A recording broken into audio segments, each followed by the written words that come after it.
السلام عليكم ورحمة الله وبركاته. ازيكم يا حبايبي؟ عاملين ايه؟ يا رب تكونوا بألف خير. تعالوا بينا النهاردة هنعمل مع بعض صينية كفتة كده باللحمة المفرومة من نص كيلو. هنعمل كمية حلوة زي ما انتوا شفتوها كده، وكمان الصباع مش هيكش معاكي ابدا. يلا بينا كده نسمي الله ونصلي على الرسول عليه افضل الصلاة والسلام ونبدأ وصفتنا. اول حاجة كده عندي هنا نص كيلو من اللحمة المفرومة، وعندي معاه يعني طماطم كده وطرنشات لصينية البطاطس، وبطاطس طرنشات وبصل طرنشات. ده مكونات صينية ايه البطاطس. هنيجي بقى للكفتة. عندي بصلة كبيرة مفرومة، وعندي كزبرة وبقدونس وملح وفلفل وكمون وبابريكا وتوم بودر وبصل بودر وبيكنج بودر. تمام. وعندي هنا المكون اللي هيزود معايا الكميه وهيضاعف معايا الكميه، هي حبه بطاطس اهي زي ما انتم شايفينها قطعتها مكعبات. وهجيب حله كده وهحطها البطاطس فيها، وفيها شويه ميه وهرفعها على النار. هسلق هنا البطاطس من غير ملح. هنا حبايبي بعد ما اتسلقت معايا وهي سخنه ههرسها. اهرسيها وخليها ناعم قوي. انت لو عندك كبة الخطوة دي هتسهل عليكي، طبعا مش هتهرسيها، هتحطيها في الكبة على طول هتتهرس معاكي. بس انا عندي كبة، بس انا حبيت اعمل لكم النهارده الكفتة بايدي. هنا يا حبايبي معايا في البولة ديت نص كيلو لحمة مفرومة، فحطيت نزلت عليهم بحبة البطاطس المسلوقة. وهنا معايا بصلة كبيرة مفرومة ناعم، حطيتها بالمية بتاعتها. وهنزل هنا بالخضرة بتاعتي اللي هي بقدونس وكزبرة برضه مقطعاها ناعم. هنزل بالتوابل اللي هي الملح والفلفل والكمون والثوم بودر والبصل بودر. كل مكونات التوابل اللي انت عايزه تحطيها. تمام. هنزل هنا بمعلقه كبيره بيكنج بودر او كيك شيف.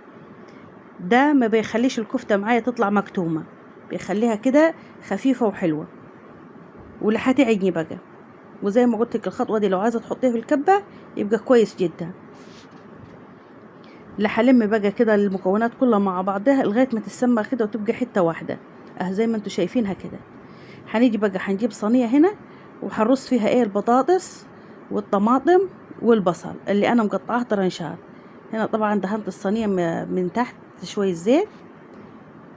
وبعد كده هنزل بمج كده او كبشتين من الشوربه. عندي شوربه كده في التلاجة، هحط منها شويه وشويه فلفل وشويه ملح قليل عشان الشوربه فيها ملح.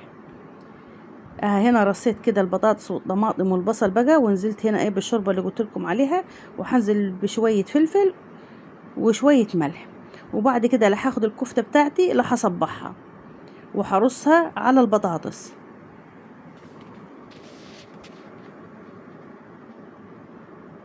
صينيتي كده جاهزه، وعندي طبق فيه شويه من الزيت. هبل ايدي كده واصبع بقى. عايزه تصبعي بايدك كويس، عايزه تصبعي بمسن او معلقه زي ما انتوا شايفين كده انا بعمل بالمعلقه، براحتكم. هنصبحها طبعا هندخلها طبعا الفرن. بس قبل ما ندخلها الفرن هندهنها كده من فوق عشان تبقى شكلها حلو.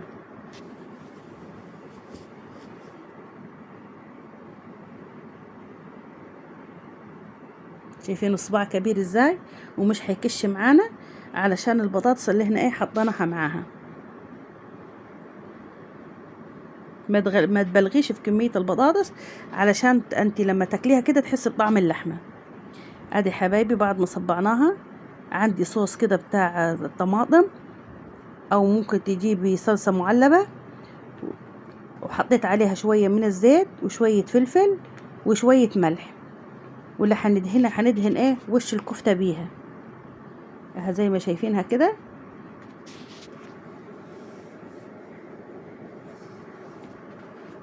انا حطيت هنا الملح وحطيت الفلفل اهو.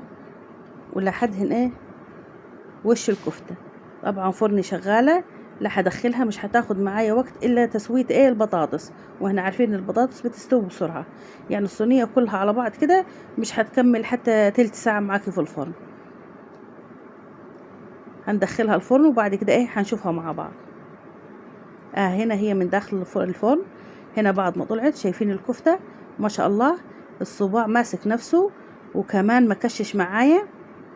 وعملنا شوية رز كده جريح، وسلطة خضراء وسلطة طحينة، وبألف هنا وشفا. وكده يا حبايبي الفيديو بتاعنا انتهى. أقولكم السلام عليكم.